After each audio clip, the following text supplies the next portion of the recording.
Greetings, people of Earth. My name is Rob Wieland. I am an author, game designer, a professional nerd, and my pronouns are he, him. And tonight, I am the host of Theater of the Mind Players, your friendly local actual play show. We have come to the end of another excellent series here at Theater of the Mind Players as we finish up the beginning of the end to our second season of Delta Green from Arc Dream Publishing. We have had a very spooky time playing this game, and I look forward to seeing just how the story plays out for T-Cell at the end of this particular episode. Why did I just figure out to do this for Delta Green? Like, how did it take me 2 seasons? We really want to get to the end of the story here, so let's jump in and have each of the mind players introduce themselves. What I would like for everybody to do is to give us your name, tell us about your character, and tell us what the most memorable moment from last session was. So let's start with our first mind player. Hi, I'm Ethan Eichstadt Anderson. My pronouns are he, him, and I am playing Philip J. Wilson, aka Agent Tidings. And I think my favorite part from last time was trying to sneak carrying a mini fridge. I kind of forgot about the mini fridge. That was pretty great. The mini fridge, of course, had some sort of strange hypergeometric entity contained, what he thought was contained in it, and it was not, and it ended poorly for poor Agent Tidings, Or it ended beautifully. or beautifully, depending on your particular point of view. So let's go to our next mind player. Hi, everybody. I'm Jordan Fishburne, and pronouns she, her, and I am playing Donna Rep, aka Tripp, and I am a FEMA paramedic. Here to soothe and help all of my fellow players, as you could tell by their light dying in their eyes just now. I would have to say my favorite moment from last episode was actually when Tidings kind of full on had a breakdown kind of in recovering from like absorbing the weird geometric fractal glowy thing. It's always a treat to get to see Ethan like freak out via character. He's usually so cool-headed, so that's the only time you get to see it happen. Truth be told, that's one of my favorite parts of these types of games is watching people lay into the performance of, well, I just lost a bunch of sanity points, so now I get to kind of cut loose a little bit and be scary and morose, like we expect that from Rob because he's the guy that talks about all the monsters. So it's my turn to have the rest of the players go like, oh, I don't like that. So let's move on to our next mind player. Hello, my name is Tony Cheek. My pronouns are he, him. I am playing Andrew Graves, aka Tower. Thank you. Thank you. My favorite moment from last episode, I had a hard time choosing, but you know what? It's got to be when Jordan thought, hey, I'm going to set a small fire in a freezer and not set the entire house on fire. Yeah, the bending of fire physics was great. Don't at us, firefighters. Don't at us. Oh, we weren't recommending it. We were just saying this is a possible way to get rid of a app demon. And it kind of worked. If you squint, maybe squint, turn your head a little bit. It was have a hallucination of a energy dimension. Let's move on to our next mind player. Good evening, day, morning. Hi, my name is Sarah Babe, and I go by the pronouns she, they, please. And I play Juniper Jackson Woods, otherwise known as Agent Tango. And I think my favorite part was definitely the, oh, hi, fam, when my sister showed up. That was really cool. Yes, yeah. I've been trying to figure out a good, like, I wanted to integrate a little more of the home front stuff into the case stuff, and and as a GM tip, it's okay to go to your players and ask them, like, because the stereotype is often like, oh, I only play characters that have no friends or family because I'm afraid that the GM is going to abuse them and murder and spindle them, and that's the wrong way to look at it. Since players have these characters that they feel ownership of, go to them and ask, hey, can we use this character in this story, and treat them with care, and that will bring in a personal interest into the story that you wouldn't have if it was just some other random character that just showed up. And as a player, remind your fun. And as a player, remind your GM, you know where they live. So I would like to, if I suddenly disappear after our get together tomorrow, what am I saying? Brad's going to cut this all out anyway.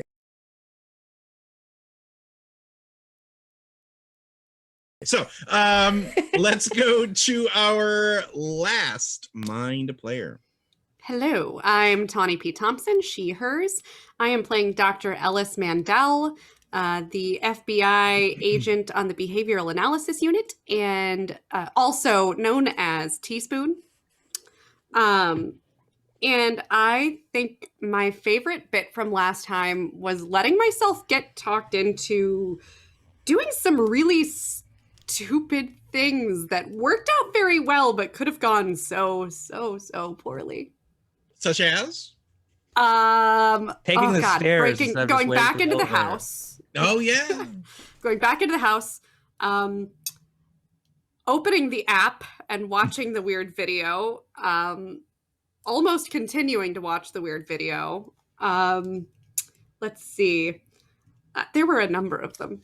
It was like the whole, it just kept going and building. Well, and Ellis tends to be the not the risk taker in of T cells. So it's always interesting to see when a character like that is kind of because the reason that you went back in was because Tidings had such a bad reaction to the app, and like you and he was like, I'm gonna go back, and you were like, no, I'll do it. Okay, you stay here and cry, take deep breaths and cry neon tears.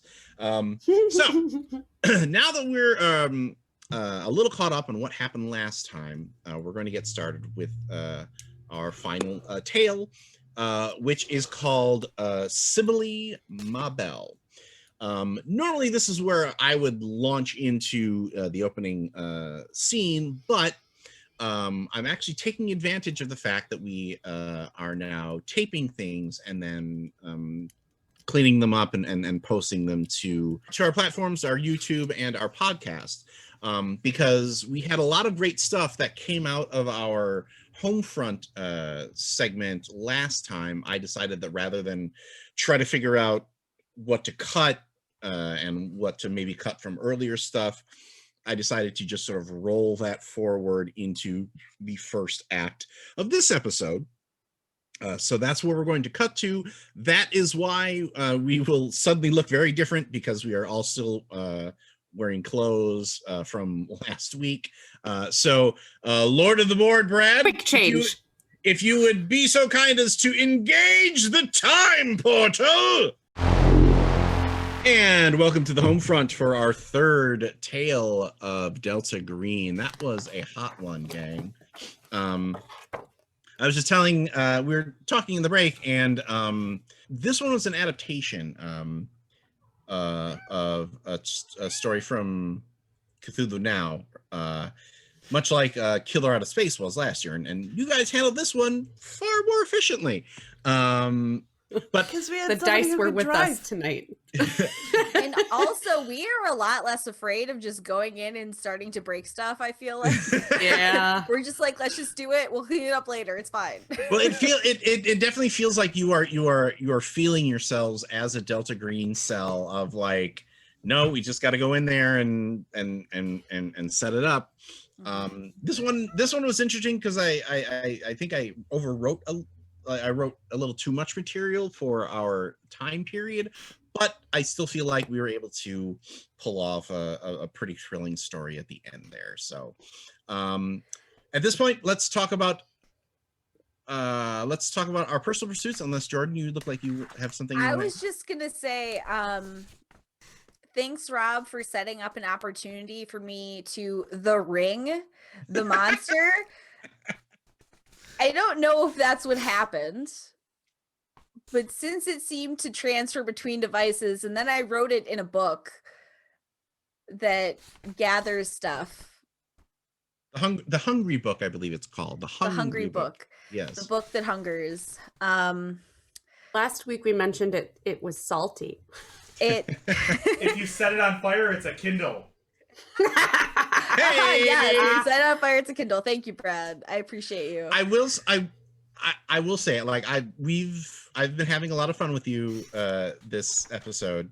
I will say you actually probably did a very smart thing, because what you could have done was basically take the Hungry Book and Vassar's Diary and put them together. and made them Made them kiss. kiss. And if they would have kissed, the diary would have transferred to the Hungry Book. But I you- was thinking about it. But I you was thinking about didn't it. do that, and that was very smart. I'm really glad that you are saying that, Rob, because I was like really on the fence about it. I was really thinking about it. There's that All right. TikTok that just goes, I was just thinking about it. I was just thinking about it. I was just thinking So, about it. who would like to do their personal pursuit first? Does everybody have one picked? What does anybody want to go? 'Cause I'll go. Is fulfilling responsibilities, would that be talking with my sister? Yes. Okay. I will do that. Okay, well let's start with Agent Tripp. What are you doing? I was going to study the unnatural to Oh my everybody's God. surprise. I know that's really a Shocked shocker. face. Yeah. Okay. Betrayal face. So go ahead. Oh, so it's your normal face. Just put it away. So go ahead and roll a D4 for me, Agent Tripp. Let me just pull it out because I haven't had a reason. Do good. Okay. And it fell. Sorry. Okay. Like, you don't want to see this number, lady. I'm sorry. Nope, you're rolling again. I rolled a 2. Okay, so that's how many points of unnatural you get. And that's how many you lose 2 points of bond from one of your bonds. I'm at 7 unnatural now, guys. You know, Oh, it's going to boy. be really helpful down the line, I'm sure. Weren't you also the designated book reader in Mask of Nyarlathotep? And look at that turned out really well. Oh Okay. yeah. You know what is really good for your mind? Reading cursed material. I really gotta recommend it. Well, that inevitably happens in a Cthulhu campaign where one is kind of like, okay, you're gonna keep falling on these literary grenades. Good luck. So which bond are you? I'm really gonna go for broke. I'm gonna take 2 from my best friend Rachel. Just Okay. Is she an acquaintance now? well, it went from 4 to 2, so Ooh. Ouch. yeah. So that's what I'm gonna do Okay. there. So I'm just studying my book. Well, I think what happens here, the scene that I want to run here is you've blown her off a few times, and she finally either guilts you or, like she finally gets you to go out with her for she's like, one drink. I know you're busy, Donna, but come on, you can spare one drink. Like maybe she even shows up at your house and is like, one drink. Like we don't even have to go out. We can stay here. I just haven't seen you in like 6 months. I just wait there. I'll be right out. I rush through my apartment and start shoving stuff into drawers because my apartment is just getting Real janky. yeah, it's getting real messed up. Put on my shoes and close and lock the door behind me so she can't get in. Okay. Yeah. So and say- where do you just go to like a corner place and? Not far at all. I assume that there's like probably one just down the block because I'm gonna say, yeah, she lives pretty close.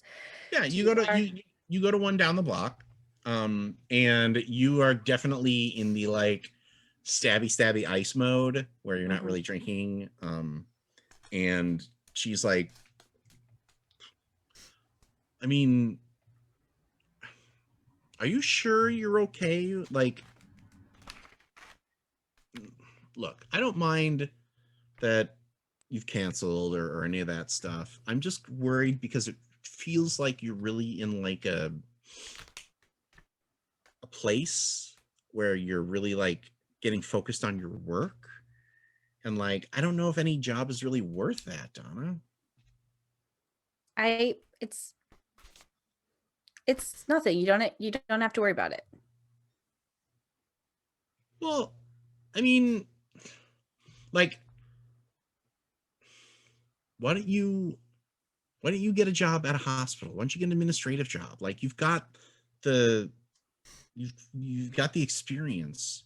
You've got the you've got the experience. You have all this time with the CDC, and she keeps talking, and the soundtrack fades out, and the focus shifts to somebody sitting at one of the tables in the bar who is taking pictures of the two of you. Do I have a good look at them? Oh yeah, like you look at them, they look at you, and they wink. And then they get up and walk out of the bar. I gotta go. I slap like a 20 on the bar, and I just head out and follow that person.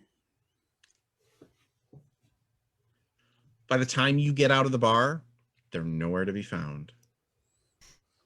And by the time you come back to the bar to come up with having crafted a cockamamie story to tell your bestie, she's nowhere to be found. I open up my phone and look at Tower and Tidings and Teaspoon and Tango's numbers and just turn my phone off and turn around and like watch my back all the way back to my apartment. Like walking backwards to your apartment. Yeah. Okay. Let's go to Tidings. Speaking of which, what are you doing? I am also going to study the unnatural. Oh. Okay. What are you doing to study the unnatural here? I am going to be researching that mathematician because a large part of me wants to get recubed. So why don't you go ahead and roll a d4 for me? Ooh. All right. So what bond are you burning to gain that 2 points of unnatural? Ex-husband. Oh, the poor ex. Where is he at now? He's at 2. Okay. We're like twins, Tidings. We're like twins.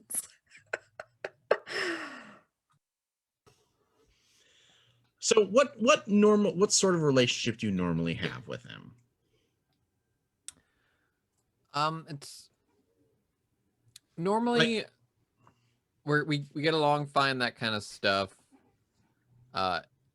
Traditionally we still really enjoy each other's company. It's just our priorities are very different. Okay. And yeah, we tend to not have time for each other. Okay.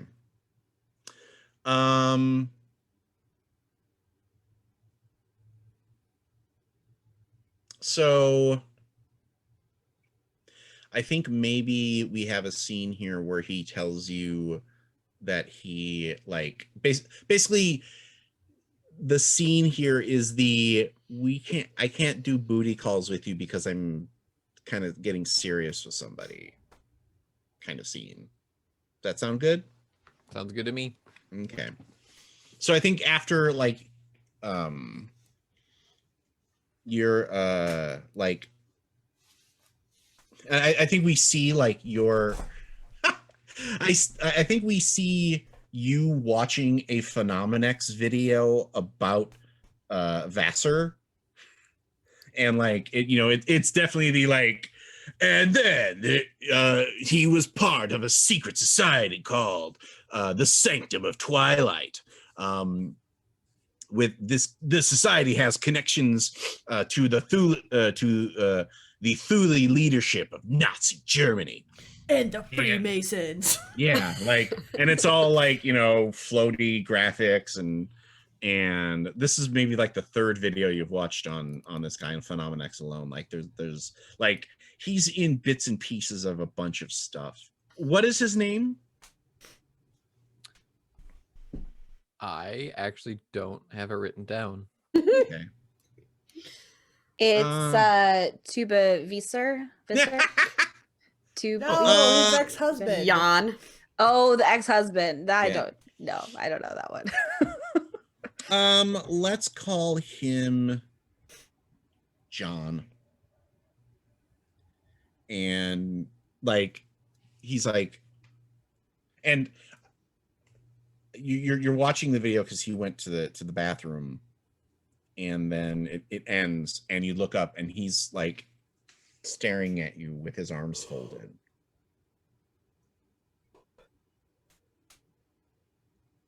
You've been on your phone for like the past 10 minutes, Philip. And that's when you know he's mad at you, when he calls you Philip.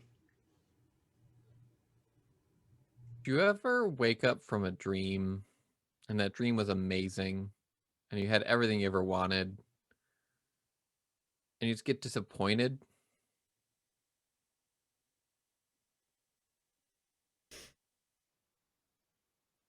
I'm not sure how to answer that.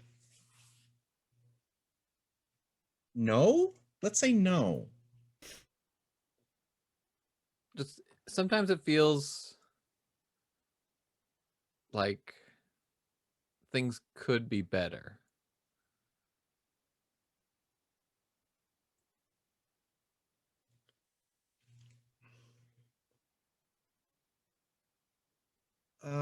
Listen, PJ, I don't.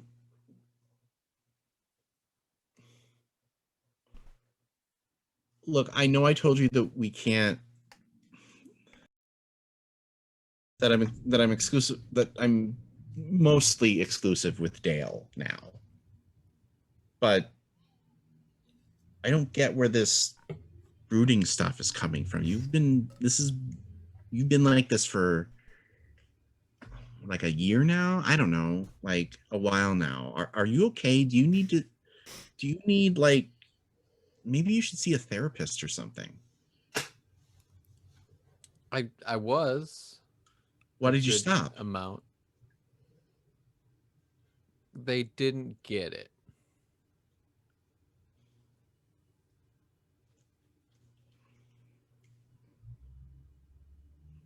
They didn't get what? What's going on? What is going on? I don't know if I get it.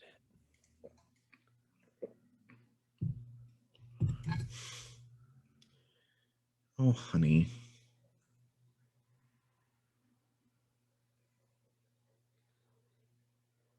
Oh, honey. Just. Can you promise? I hope next time you wake up, you feel like you should be.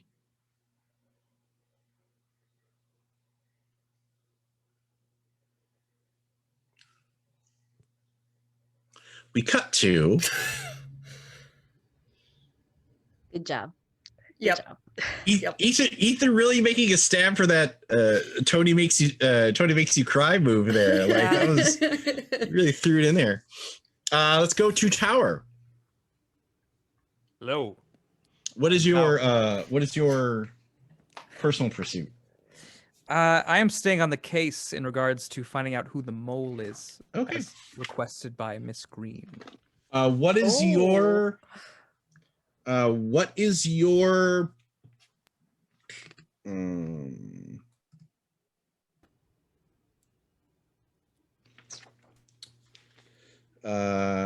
it's either criminology or occult. Which one is better for you? Oh boy.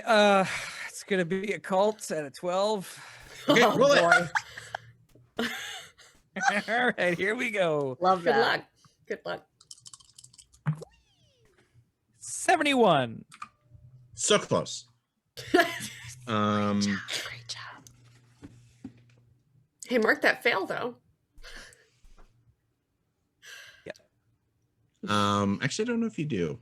Whatever. I Have you been? I haven't. That's fine. Okay. Well, either way. I'll do it. We need all the help we can get. Right. So I think so. Yeah. So you have your meeting with Ms. Green. Mm-hmm. She hands you an ice cream cone, and you walk around the National Mall. What flavor is it? I don't know, what flavor did you ask her to buy? The vanilla and the chocolate when it swirls. The twist. Yeah. She's eating like mint or pistachio, right? Yeah. On brand. Mm-hmm. So matcha. what do you have to tell me? Who's the mole? You suspect everybody. Like you're like, I'm gonna be honest with you, Miss Green. They all seem suspicious. I've been watching them very closely. The only one maybe who doesn't seem suspicious, possibly Teaspoon, but God, those other three, man, I don't. I'm still working on it, but do you know her history? Yes. Yes. Great. You know she's the daughter of a serial killer, right? yeah, I'm aware of that. The silver screen slasher, BT dubs. So that just kind of goes to show you how much I trust her at this point. Well, I hate to say it, but I don't know if you should trust anybody. Not even you?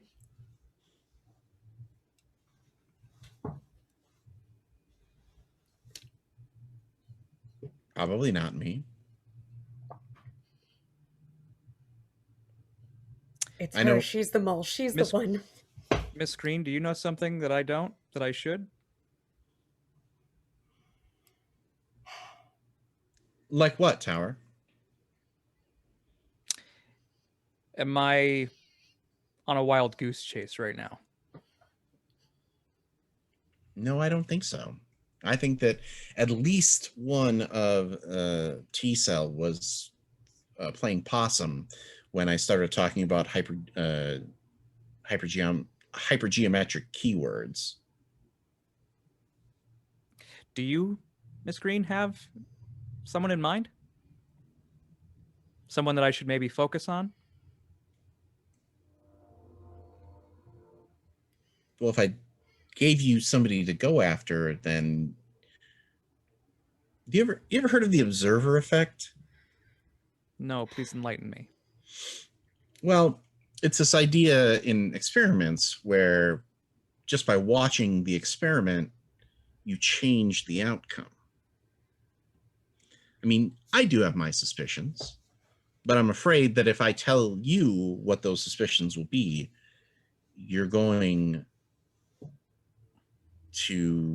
that's going to influence who you think it is. But if I just mention to look for somebody, then that's going to open your mind a little bit.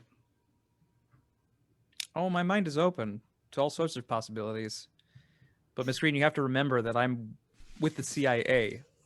Information is everything to us. Well, I regret to inform you, Tower, you're not with the CIA anymore. You're with Delta Green now.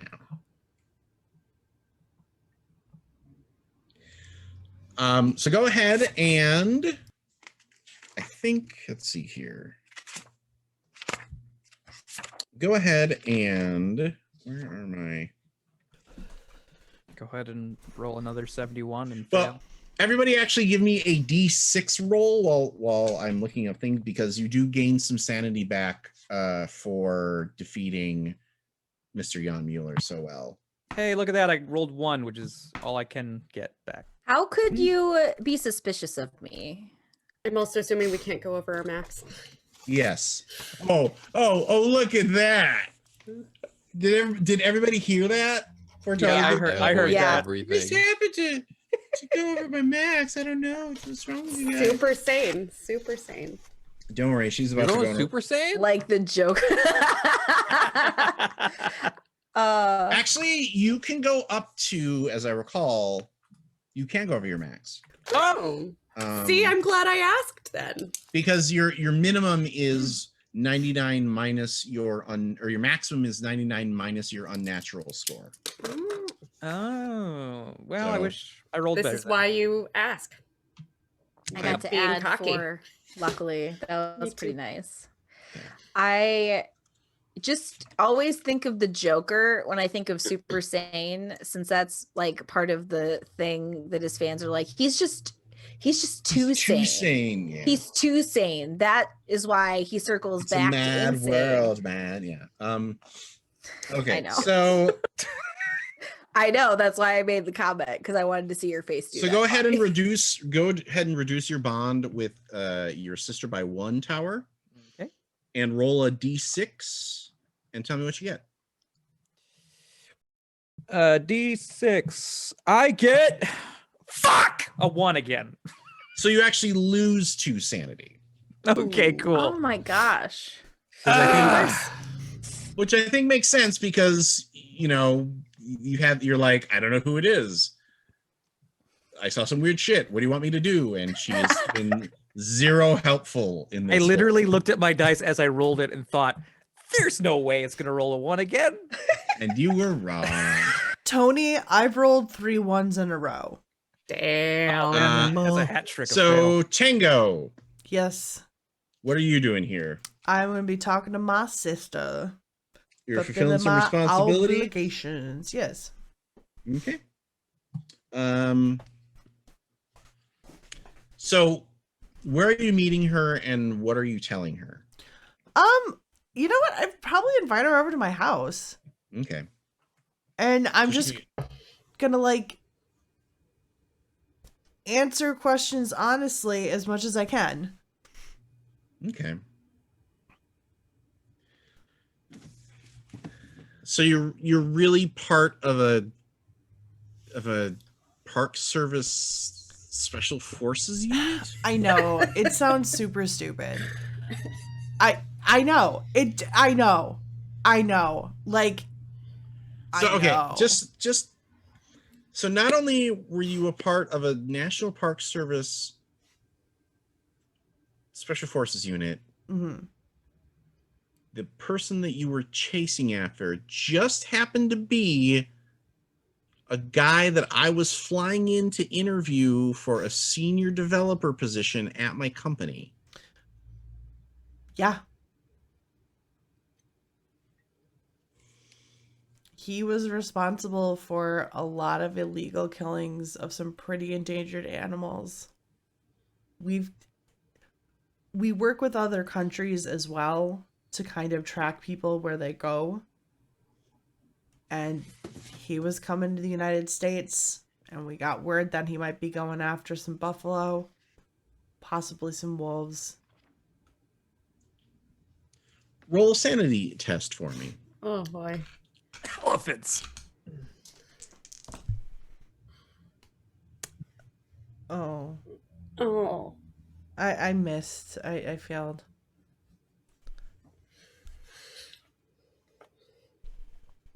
Okay.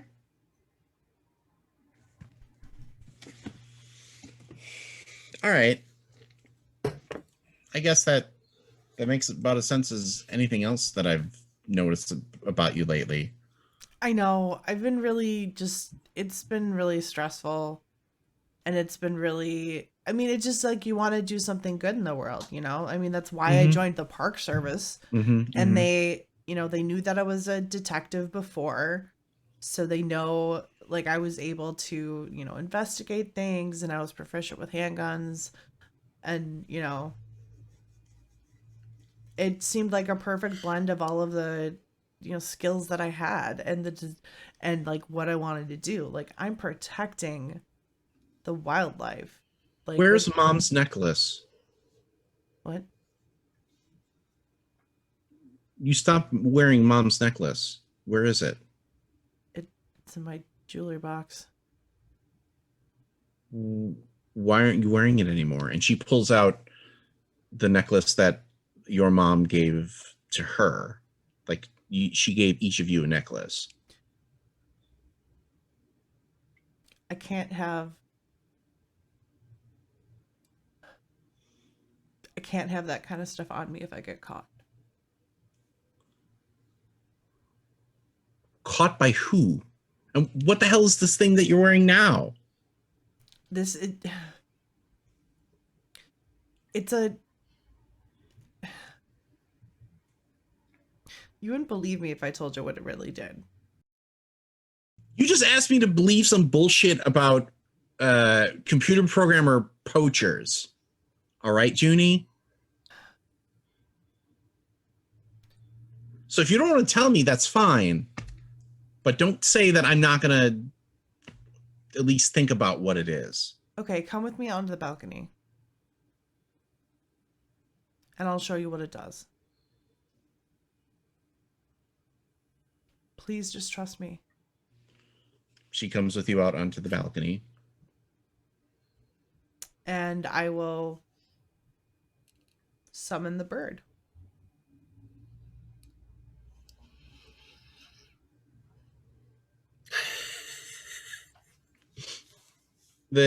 So we don't see it, of course.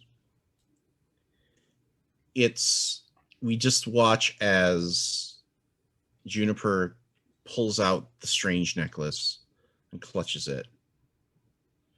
And the camera pans over to Mary's face.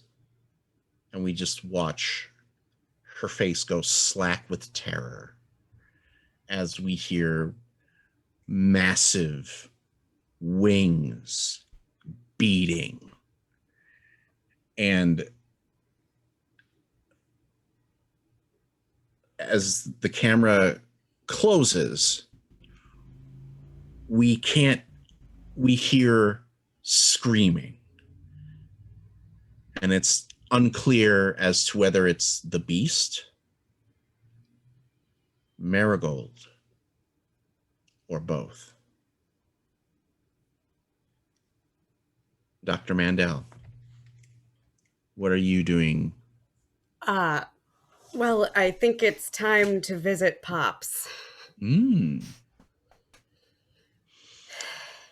So we have the the classic kind of scene as you make your way deeper and deeper into the prison. This is the first time that you visited him, yeah?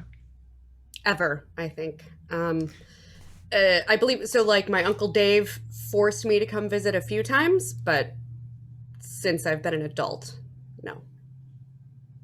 Okay.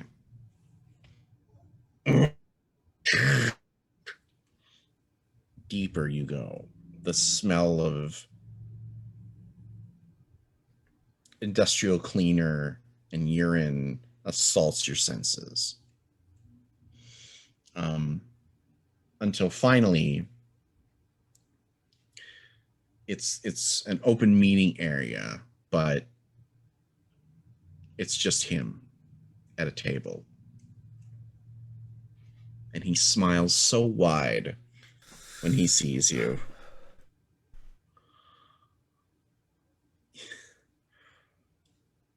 Doctor, my daughter is a doctor. I could not be more proud of you and happier for you. He still has the bulk that he had when he was the silver screen slasher, but his hair has thinned out, and his face has jowled up a bit, but he still has a powerful frame, and you just feel like the way that he smiles makes you think of a shark that's seen something particularly delicious just hit the water. Ellis keeps her chill as much as humanly possible, sits down across from him, takes like a half a beat to just look at him for a second and just, Emerson. So professional, too. All right. Doctor, what is it that you have come here to talk to me about? Do you want to tell me why you were having me watched?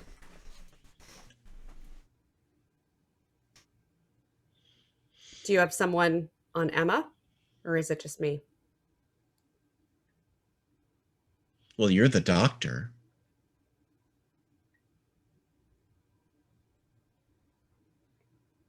What's that supposed to mean? Well, I mean, you're the one who is probably going to be more important in these things. These things?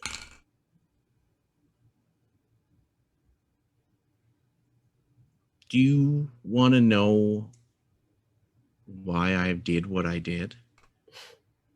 Sure.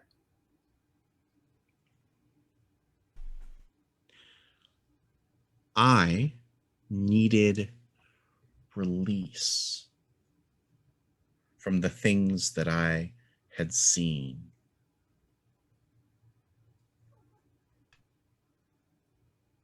And what things are those?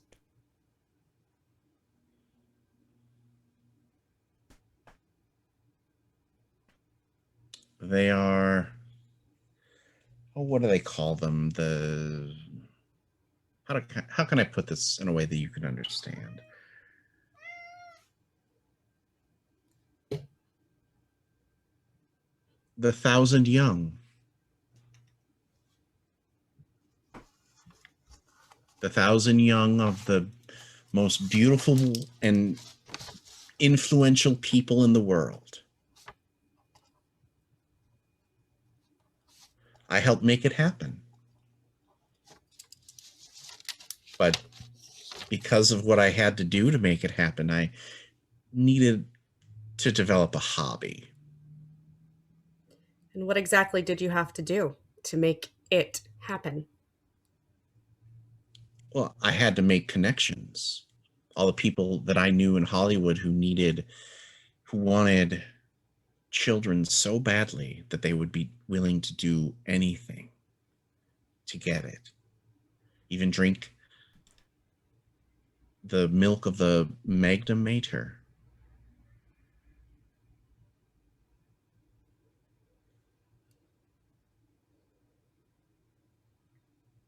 And where do Emma and I stand in all of this?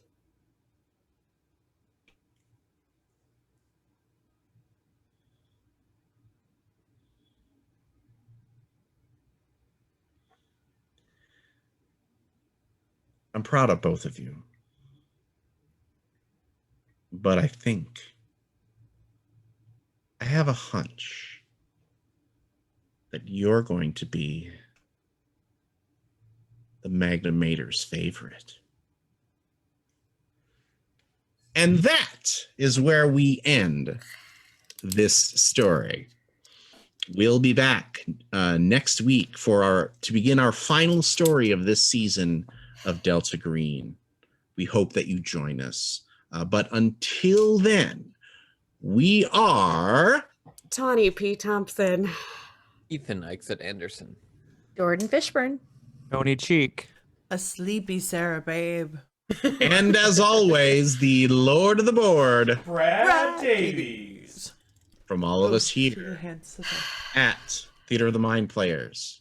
We'd like to say, just repeat to yourself, Tawny, it's just a game. I should really just relax. Nope. Yeah, like Nope. you should get a massage or Nope. something, Todd. Like everyone's like, nobody's relaxing after this game, Rob. Nope. What are you doing? Nope. We'll see you then. Congratulations, fellow human! You've reached the end of an exciting episode of Theater of the Mind Players. If you enjoyed our story, please like the video. If you want more games, subscribe to our channel. Attack the bell for notifications on new posts.